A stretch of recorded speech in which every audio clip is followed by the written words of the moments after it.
I'm Gonçalo Prach, Head of Performance at Ad Conversion, a paid media agency where we manage millions in ad spend every month across LinkedIn, Google, and Meta for B2B SaaS brands. And after auditing dozens of these accounts, I keep seeing the same conversion problem on LinkedIn, and it's almost never what teams think it is. The problem is that the way the meeting is framed tells prospects nothing about what they actually walk away with. So my goal is that by the end of this video, you watching this will know exactly how to reframe your offer so it converts better. So here's the game plan. We'll cover why simply asking for a demo doesn't work anymore in B2B SaaS, what prospects are actually evaluating before they decide to speak with your team, and also how to reframe the meeting around the outcome. And for this, I'll actually use a real example from one of the brands we've worked with. So let's get into it. So here's what most teams get wrong. When someone sees your LinkedIn ad, they're not asking themselves, do I want this product? Because that decision comes much later, right? So what they're actually asking is, I know these guys want me to meet with them, right? Pretty obvious. But is that actually worth 30 minutes of my time?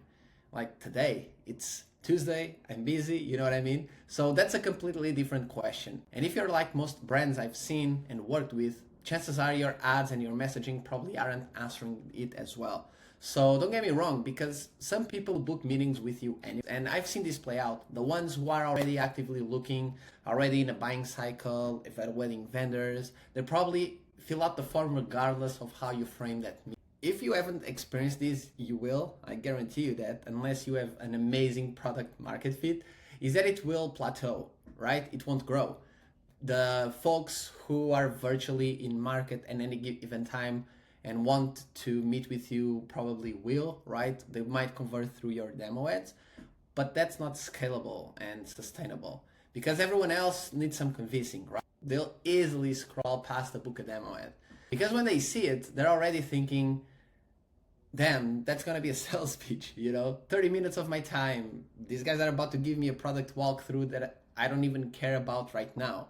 Or at least not that much, I'm busy. I don't have the time for that. So it doesn't really matter if your demo is actually like that. That's actually past the point, right? It's about perception. People will decide that for you before they've even clicked on the ad. Good example of this, and it's pretty top of mind because I was recently reviewing an account and the landing page was exactly what you would expect, right? No context about what happens after you click, just a form. So I went back and I was like, damn, is it like this? Let me watch a couple of recordings, right? We asked that from the client. And essentially, I just wanted to understand what prospects actually experience once they show up to that meeting.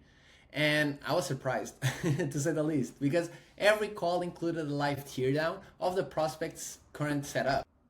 The sales team pretty much surfaced blind spots, walked them through what a realistic path forward would look like. And also they gave them a set of things they could apply like the next day, regardless of whether they worked with the client or not.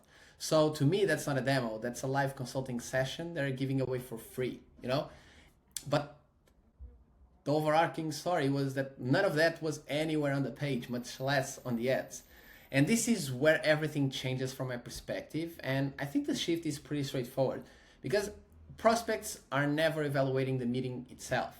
They're evaluating whether the value they'll receive is worth the time they're about to invest with you. And so you have to start thinking about what your prospects walk away with. You need to always think from this perspective. What's in it for them? Because that's how they're thinking as well, right? You do the same thing.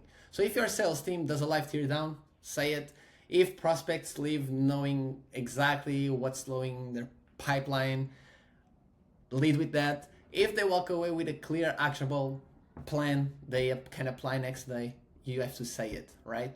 Your conversion rate will thank you. So the meeting is the same. As I was saying, nothing changes, but now the person on the other side of the ad has a reason to show up. That's the thing that's lacking, a reason to show up. One last thing, because they're not naive. They know it's still a demo, and so does your team, but your team doesn't need to change their approach at all. The difference is that if you lead with schedule a meeting with my team, you'll convert far fewer people than if you lead with that value. If the players in your space are all saying book a meeting, schedule time with our team, the way for you to get in front of them is to promise the real value in exchange for that time. Remember, you're asking for the most valuable asset that they have, time, right? So Here's something you can do right now. Just pull up your demo page, read it like you've never heard of your company before, and ask yourself one question. Do I know what I'm walking away with after this meeting? If you can answer that clearly, I would say that's your starting point. And I would love for you to drop a comment once you do that exercise, because I'm genuinely curious if you found the same thing. Because from my experience, this is one of the biggest low-hanging fruits you'll find. And for context, we're actively testing this across several of our clients internally, and I would love to see how it plays out for you as well. See you in the next video.